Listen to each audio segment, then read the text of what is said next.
அதாவது தீபாவளினா கல்யாணத்துக்கு முன்னாடி, கல்யாணத்துக்கு பின்னாடி எப்படின்னு சொல்றேன். கல்யாணத்துக்கு முன்னாடிலாம் கிச்சனுக்குள்ள போவேன். என்ன சமைச்சு வச்சிருக்காங்க, என்ன பலகாரம் செஞ்சு வச்சிருக்காங்க, சாப்பிடலாம் அப்படிங்கிறதுக்காக மட்டுமே போவேன்.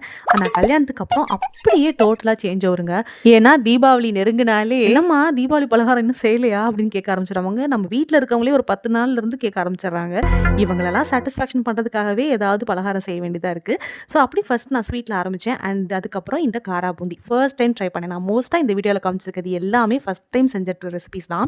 இதில காரா பூந்தி வந்து நல்ல டேஸ்ட்டா இருந்ததுங்க. ஆனா கொஞ்சம் எண்ணெய் குடிச்சிட்ட மாதிரி இருந்தது. நெக்ஸ்ட் டைம் என்னென்ன ரெசிபீஸ்லலாம் என்னென்ன மிஸ்டேக்லாம் பண்ணனோ அதெல்லாம் கரெக்ட் பண்ணிடலாம் அப்படின்னு இருக்கேன். அதுக்கப்புறம் நான் கருப்பு கவுனி அரிசியில முறுக்கு ட்ரை பண்ணியிருந்தேன். நம்ம யூசுவலா முறுக்குக்கு மாவை நல்லா பவுடர் பண்ணி அந்த மாதிரி தான் செய்வோம் இல்லையா? இந்த கருப்பு கவுனிக்கு மட்டும் அரிசியை ஊற வச்சு தண்ணி சேர்த்து அரைச்சு நான் அந்த மாதிரி ரெடி பண்ணியிருந்தேன். இந்த முறுக்கை எண்ணெயில போட்டு பொரிக்கும் போதே அவ்வளோ வாசனை, வீடே வாசனை. அதே மாதிரி நல்ல கிறிஸ்பியா மொறுமொறுன்னு அவ்வளோ டேஸ்ட் நல்லா இருந்தது. என்னோட ஹஸ்பண்ட் கூட சாப்பிட்டு நல்லா இருக்குன்னு சொன்னாங்க. ஆனால் ரீசெண்டாக ஒரு மீம் பார்த்தேன் பாருங்களேன், எனக்குன்னே யாரோ எழுதி போட்ட மாதிரி இருந்தது. அதுக்கப்புறம் ஆஸ் யூஷுவல் போல் எல்லார் வீட்லேயும் வெள்ளை முறுக்கு செய்வோம் இல்லையா? அது மாதிரி நானுமே வந்து ட்ரை பண்ணியிருந்தேன். அது யூசுவலாக நான் செய்கிறது தான். அது நல்லா வந்திருந்தது.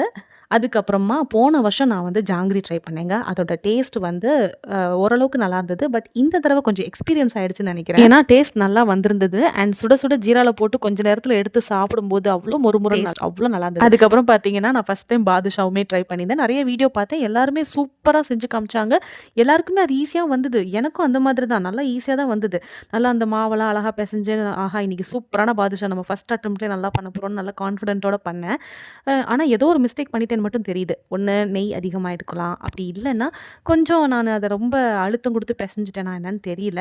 அந்த ஷேப் வந்து எல்லா பாதுஷாவுக்கும் எனக்கு பர்ஃபெக்டாக வரலை. ஆனால் டேஸ்ட் வந்து அந்த பாதுஷாக்கு உண்டான டேஸ்ட் வந்து கரெக்டாக வந்துருச்சு. அதில் எப்படியே தப்பிச்சிட்டேன்.